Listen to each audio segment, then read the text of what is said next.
And they also went on to say the effect of violent video games greatest among whites, lowest among Hispanics. Which, believe it or not, I'm actually the perfect candidate for this because I'm Hispanic and my wife, as you guys know, is white, you know? And me, I actually don't feel any aggression. How about you, babe? Do you feel any aggression playing video? Fucking white people. Couldn't look away from the train wreck. You can blame it on the tech or the disrespect before you play back. Button check. Button check. What is up, everybody? Welcome back to another beautiful morning. We done made it. It is Monday. If you want to skip straight ahead to the button check, here's the timestamp right here. If you want to check out the dope clips, we're about to jump into that right now.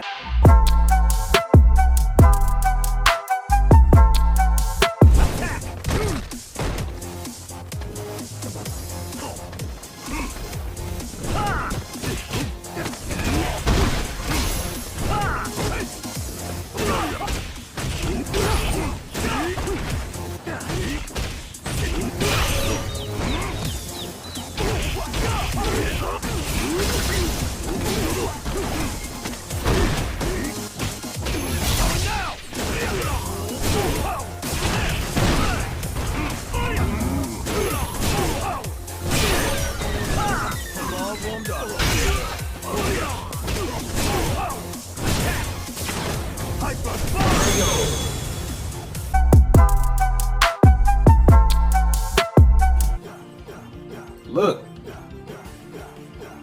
But she can grab me from right there, though. Look at this. I bet you she can grab me. Watch this.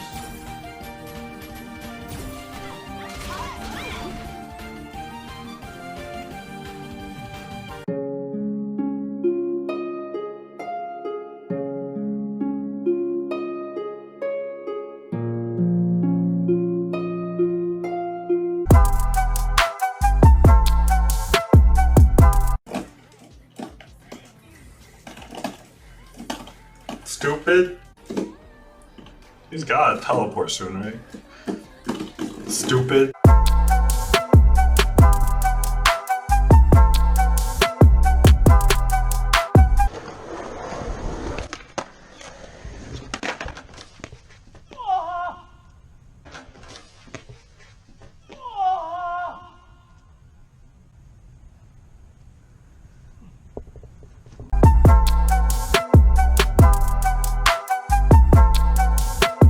Listen, man, I ain't built the way you wanna be. Switch up your perspective and maybe we'll find some harmony. Running through this checklist like, am I still living honestly? Cigarettes with breakfast, the world shit is on me. It's all cool till it happens to you.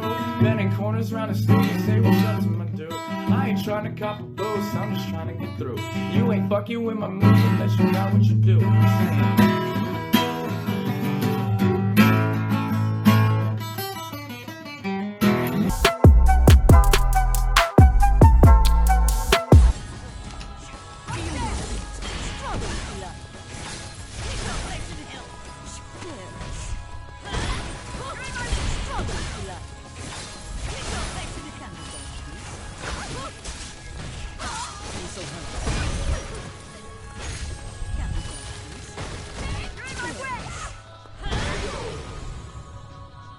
Well, it worked out. I dropped it, but it's fine.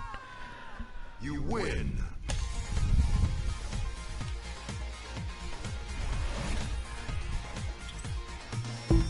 All right, and now into the next set. The last set of buttons that need to be checked starts with the homie Cool Kid. Always keeping it real. I love Cool Kid because he speaks his mind, whether people bash him or love him. The dude's always gonna keep it real. Anyway, right here, Cool Kid says, so I haven't been on SF5 like since the Capcom Pro Tour took a hit, and honestly, the game isn't fun enough for me to just wake up and be like, I want to play some Street Fighter V, LOL. I don't really have no desire to play it until the CPT season actually is, get going. I might play, but not as often. And of course, the FGC responds, and from what I can see, there's a lot of agreement. People are like, yeah, you're right.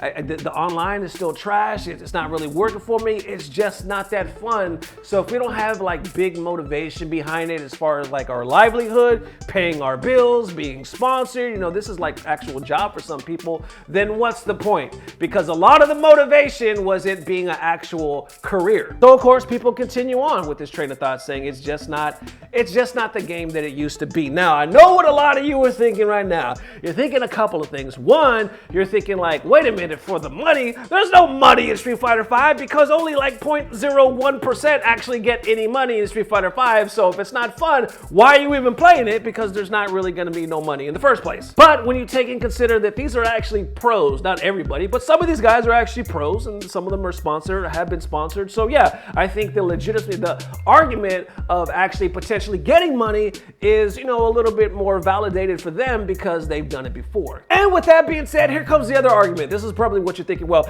why are you playing it? If you're one of these guys at the beginning, remember we had this debate a long time ago. Are you just playing it for the money, or are you playing it for the love? So now what you're thinking, if you're not playing it for the love, don't sell out to yourself. Stick to what you love, because if you don't actually love it in the end, no matter what you do, no matter how you grind, your heart's just not going to be totally into it if it's not something you love. One could say that, but check it out. One could also say this. How many of us have jobs right now that we don't think it's what we were called to do? We don't think it's our destiny, but we do it because it pays the bills and stuff like that. And we do it until we find what we love, whatever that is. And some of us just have some jobs that we really, really like and we really, really enjoy, but it's not, you know, we don't consider it the best thing ever. I think that's what kind of Cool Kid is talking about here. It's not that he hates the game per se, it's just not as fun as he thinks it could be or should be. But in the end of the day, you're getting paid possibly to play video games, so I mean, it's a good gig. It does seem now with the whole quarantine, social distancing, Capcom Pro Tour,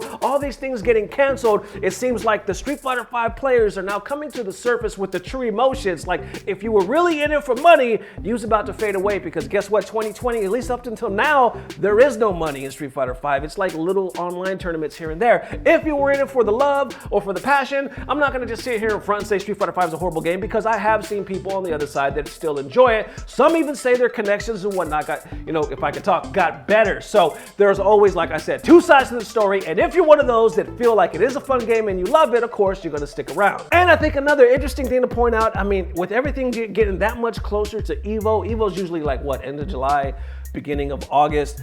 It's possible that it could be canceled as well. The biggest tournament for the first time in history, or like CEO, maybe they push it back. Because I know Jabali was talking about pushing CEO back until like December or something like that. With something that huge, I mean, I would imagine that they would try to rearrange and reschedule before they cancel it. We'll see.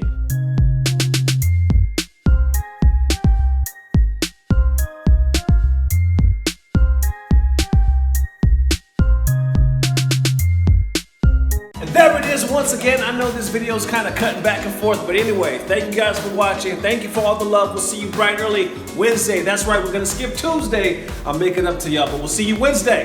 Peace. Blah, blah, blah. Subscribe. As largest employer falling victim to the coronavirus, MGM Resorts sending a letter to employees nationwide saying there are several presumptive cases within the company and widespread layoffs are coming. Now, earlier tonight, the Luxor confirmed that one of their employees does in fact and did test positive. It is now one of 8 new cases here in Clark County, bringing the total now to 16. I don't give a fuck.